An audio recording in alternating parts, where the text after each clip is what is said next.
أعلن العالم المغربي منصف السلاوي رئيس الفريق المكلف بجهود تطوير لقاح ضد فيروس كورونا في الولايات المتحدة أنه سيتخلى عن مهمته إذا تدخل السياسيون في تطوير لقاح ضد كوفيد-19. وأثناء حواره مع أحد المجلات الأمريكية قال السلاوي: سأستقيل على الفور إذا كان هناك تدخل غير مبرر في هذه العملية. وذكر المستشار العلمي لإدارة ترامب أنه سيتخلى عن مهمته إذا أصدر السياسيون تصريحا بالاستخدام الطارئ للتلقيح دون الموافقة عليه من اللجنة العلمية. وجاء ذلك بعد إعلان مدير المراكز الأمريكية لمكافحة الأمراض والوقاية منها أن وكالته تجري استعداداتها للتعامل مع توزيع لقاح واحد أو أكثر من لقاح لمواجهة فيروس كورونا قبل نهاية العام الجاري 2020.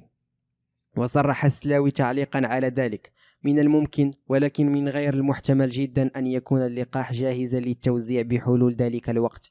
هناك احتمال ضئيل للغاية أن التجارب التي تجرى كما نتحدث يمكن أن تكتمل قبل نهاية أكتوبر، وبالتالي يمكن أن تكون هناك موافقة إذا تم استيفاء جميع الشروط الأخرى المطلوبة للحصول على ترخيص استخدام الطوارئ.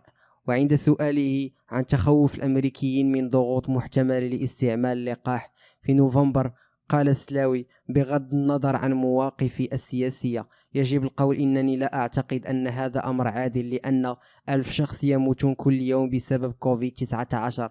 فإذا حصل اللقاح على دليل السلامة والفعالية في 25 أكتوبر يجب أن يطلب في 25 أكتوبر، وإذا تم ذلك يوم 17 نوفمبر يطلب يوم 17 نوفمبر. أما إذا كان يوم 31 ديسمبر فيجب أن يطلب يوم 31 ديسمبر.